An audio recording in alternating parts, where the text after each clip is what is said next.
Good evening. Welcome back to the Celtic Way. For 3 years, Celtic have enjoyed entry into the group stage or the league phase of the Champions League. Tonight, it's all on the line, and we are here to chat through the preview and the build-up and the team news coming out of Kazakhstan this evening. If you haven't seen the team, I'm going to throw it up before we hear from my co-host Ryan McGinley. This is your team tonight. Kasper Schmeichel in goal, Anthony Ralston at right back, Cameron Carter-Vickers and Liam Scales are your central defenders, Kieran Tierney on the left. You have a midfield three of Callum McGregor, Benjamin Nigren and Reo Hatate, and a front three of James Forrest on the right, I presume, Yoon Jung Yang on the left, I presume, and Daizan Maeda through the middle. Your substitutes this evening are Viljami Sinisalo, Ross Doohan, Jamai Simpson-Pusey, Adam Ida, Luke McCowan, Shin Yamada, Callum Osmond, Johnny Kenny, Arnie Engels, Paulo Bernardo, Dane Murray and Colby Donovan. Ryan, what are your initial thoughts on the team in front of you this evening? Apart from the midfield, which I think I've got doubts over their physicality in the midfield, that's roughly the team that I would have picked tonight. And it seems as if Brendan Rodgers was listening to the morning briefing at 10 a.m. I don't know what time that would have been in Kazakhstan time. In fairness, I don't think he was, because neither of the teams we had up this morning, the predicted 11s. I was meaning through the middle with Diaz and Maeda. We were sort of pining for option 2, and at least that position came to fruition, and Diaz and Maeda's through the middle. Like it's despite the lack of strength in the wide areas, you could argue it's still a team that you would hope would be good enough to get the job done tonight. Some players that have played in the Champions League before a lot. Well, some of them are getting their first taste of European football with Celtic, or one of their first tastes. But you're expecting Celtic to go out and do the business tonight. I'm a little bit more nervous than I was this morning. That's because you've had time to think about the game, the magnitude of the game, what it means for the rest of the season, what it means for what competition that Celtic will be playing in after tonight. There's nerves in this one now, but still looking forward to the game and hoping that Celtic get the job done. Yep, nerves, excitement, however you want to put it. It's a massive night for Celtic, and as Ryan's alluding to there, we had a bit of a predicted 11 show this morning, and we were kind of swithering which kind of option Brendan Rodgers is going to go with. Is he going to go for Daizan Maeda through the middle? Is he going to go with Benjamin Nigren on the right hand side? In the end, it's a bit of both of what we were talking about between the two options we presented to you this morning. So yeah, Benjamin Nigren's part of the midfield three. James Forrest has been trusted on the right flank. And listen, I echo what Ryan's saying and what some people in the live chat are saying. Thanks for joining us live, by the way. I do like that Daizan Maeda is through the middle. I think that's a positive step forward from last week. When Adam Ida was up front, and that was not ideal for me, just with the way he's been playing. And I think reverting to kind of where Maeda did shine in the second half of last season is a real positive.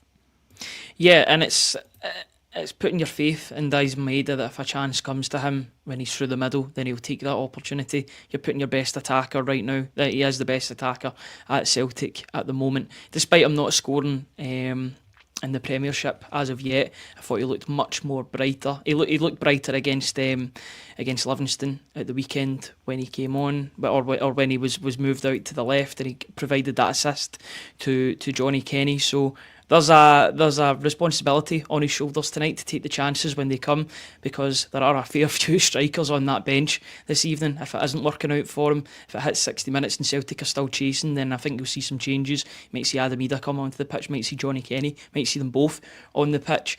But for the first 50, 60 minutes, that responsibility is firmly on Daizan Maeda's shoulders, and he's got to deliver tonight for Celtic.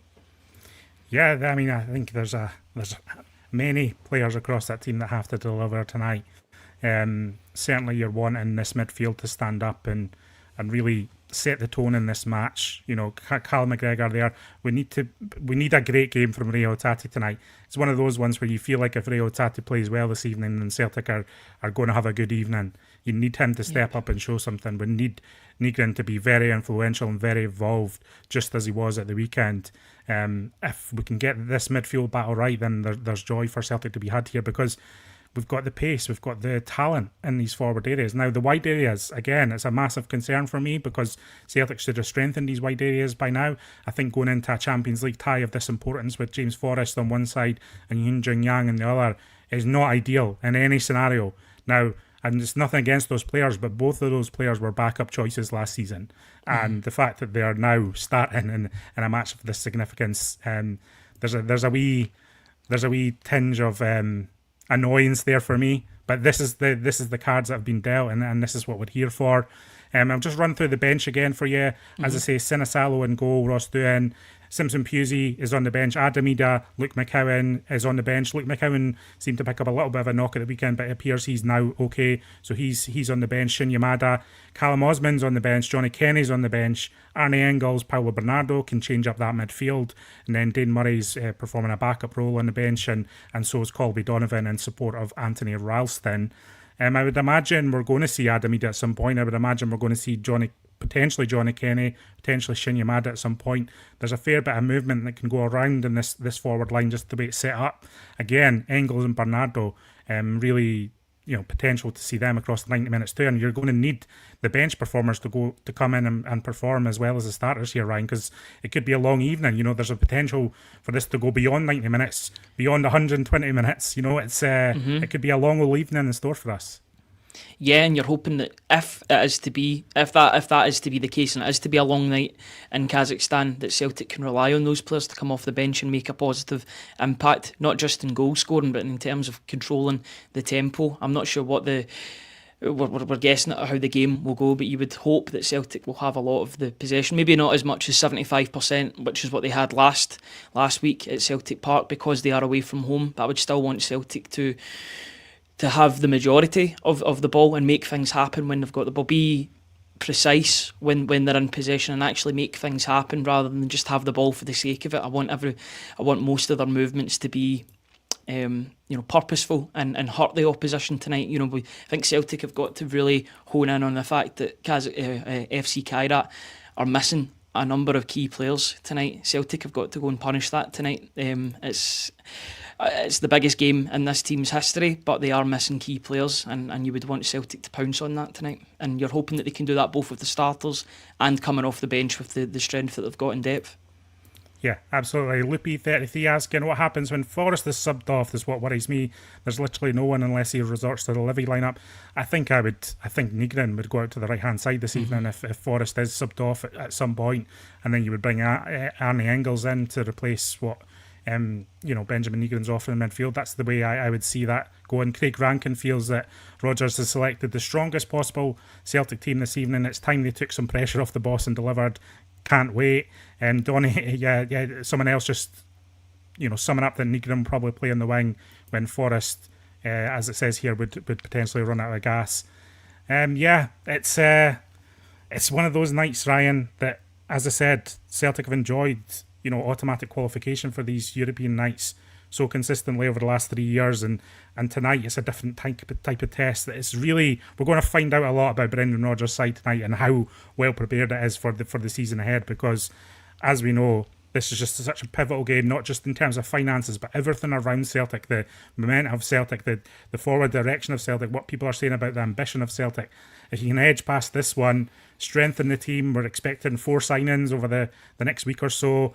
And, this left back, the Uruguayan international, is Sriracha. We're expecting Michel Ange Balakwisha to come in as well. We're expecting maybe 1 or 2 beyond that. If you get through tonight, you can then start to focus on really building this team up into something that can take on the much more competitive league phase. Yeah, this feels like the sort of last game with this current side. Now, I know the majority of that side will play this season, but in terms of opening the door up to those new signings that are coming through the door, this is the last game before those guys are able to play for Celtic. So it's all about the current squad, and Brendan Rodgers has been so clear about how much he appreciates the current squad that he's got, and he wants to put all the focus on them, because they're the guys that are going to essentially, if they are to get through, they're the players that are going to make it so for Celtic tonight in Kazakhstan. He was speaking about how it's not good just financially for Celtic in the Champions League, but it's also the prestige of playing in Europe and playing in Europe's top competition in the Champions League on Tuesday and Wednesday nights. That's a consequence of their good work. That's what he was speaking about in his press conference yesterday. And you and I, we both look forward to the European games. I think we're right in saying that we look forward to those games the most in a Celtic season.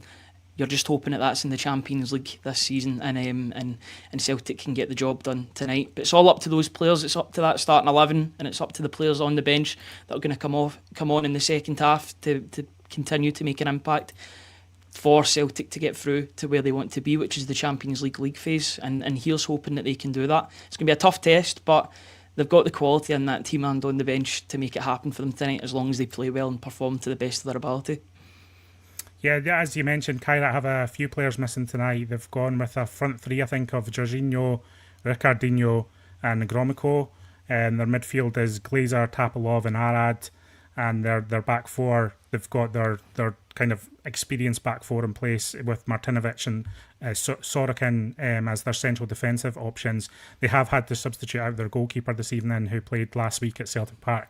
So a few changes for them, not ideal. There's a bit of chat, that weakens them, and they're not as confident as a result. But I think they've won all of their home qualifiers in the Champions League. To date, really, in history. I think they've played 6 times at home in a Champions League qualifier, and I think they've won all of them.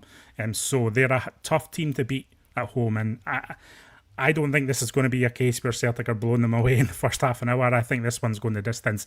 That's just my gut feeling on this, not to make anyone too nervous, but I can see this one going quite far into the evening, and then it's about mentality and bottle almost. Ryan, you don't like mental fortitude tonight. Yeah, it's definitely it's about mental fortitude. I think that's fair to say. What are your predictions of how tonight goes? We've talked a lot about the team, and you're nervous and there's excitement. But nail your colours to the mast, Ryan. How do you see tonight going in terms of scoreline and outcome? I think it'll be tight. I think it'll be cagey, but I think that Celtic will go through tonight. I think there'll only be 1 or 2 goals in it, if that.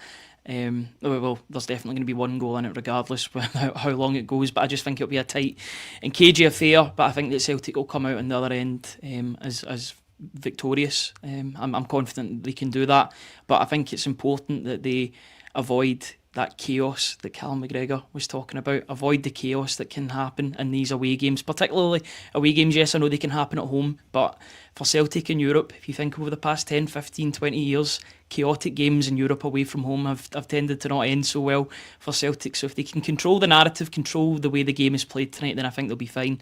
But if they get involved in petty squabbles and off-field stuff and all the things like that, then it could be a bit difficult. But if they stick to their game plan, Brendan Rodgers will have them well prepped for tonight. If they can stick to that, then I think they'll be fine. But avoid any of the extras tonight, and hopefully they should see themselves through.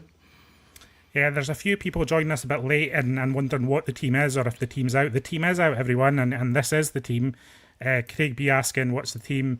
This is your starting 11. Kasper Schmeichel in goal, Anthony Ralston, Cameron Carter-Vickers, Liam Scales and Kieran Tierney. That's the back four everyone expected tonight, just with the injury situation and Alistair Johnston unavailable. And then your midfield 3, I think there was a bit of debate whether Engels would come in and Nygren would move on to the right, but it's a central midfield 3 of Rio Tate, Benjamin Nygren and Callum McGregor, of course, as captain. And then it's James Forrest on the right, we believe, with Hyun Jun Yang on the left flank and Daisen Maeda through the middle. Did you want to come in there, Ryan? Yeah, I just think this is a massive, massive night for Hyun Jun Yang tonight, to be honest. I think a lot of people have made their mind up about the winger already, but I think he can really go a long way into changing their minds if he has a good performance tonight. Now, I've got to say, there was mixed reports from him at the weekend against Livingston, but I thought he was one of Celtic's better players. He would have scored if it wasn't for a tremendous save by the Livingston goalkeeper, and he actually forces the goalkeeper to parry the shot that Benjamin Nygren scores on the rebound. So I think that Brendan Rodgers, for his Livingston performance and for the second half performance that he had against Kairat, he's rewarded Yang with this opportunity tonight. I just hope that he takes it, and if he's involved in some of the good things that could happen for Celtic tonight, then I would be absolutely delighted for him. Yeah. I think for me, he's looked a little bit better on the left-hand side, I have to say. I'm not sure why that is, but I mean, I think he's primarily a right-sided, a right winger. But I have enjoyed Young's performances on the left when he has played more than on the right-hand side. So that's something to watch as well. And again, as I said earlier, I really think Ray Otati's a big key tonight. I think if Ray Otati gets on the ball and gets to do his thing and gets his vertical passes going, that's what Celtic need tonight. Last week it was a lot of side to side into the wings and then running into dead ends.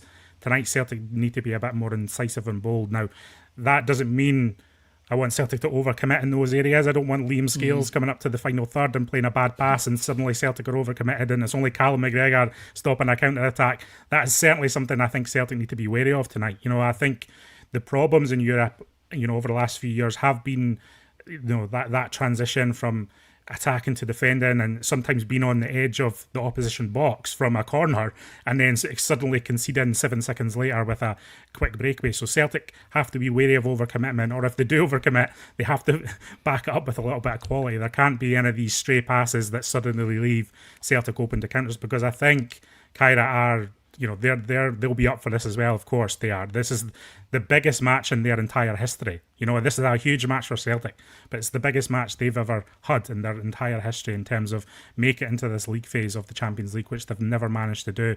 The last time a team from Kazakhstan managed to do it was a decade ago.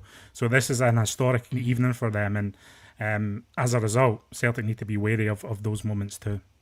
I just think that Kairat will be up for this, and so Celtic need to match that or better that on the night. But I don't want them, at the same time, I want Celtic to be up for it, but at the same time I don't want them to fully adopt that cavalier approach and leave themselves wanting at the back in attacks. I want them to be measured in what they do, but I also want them to be brave in attack when they're able to and when necessary, in order to get to where they need to be tonight. Okay guys, we are going to be back after the full-time whistle. We're going to have a full instant analysis ratings up on the website as well if you want to check that out. And we'll be here after the game to talk through what happened in Kazakhstan, win or lose, and it'll be one of those ones. If we're winning, everyone will be smiling. If Celtic are on the wrong end of a result tonight, then there's certainly going to be a fair bit of inquest and inquiry into what went wrong and what has been going wrong at Celtic. So enjoy the game, enjoy the build-up. It's on Prime, I think, Prime in the UK, and I think it's on Premier Sports 1 in Ireland. I don't know about the worldwide channels, but check your local listings and tune in for this one. It's a huge game, potentially one of the biggest games. No, it is one of the biggest games Celtic will play in the entire season. So this is what it's all about.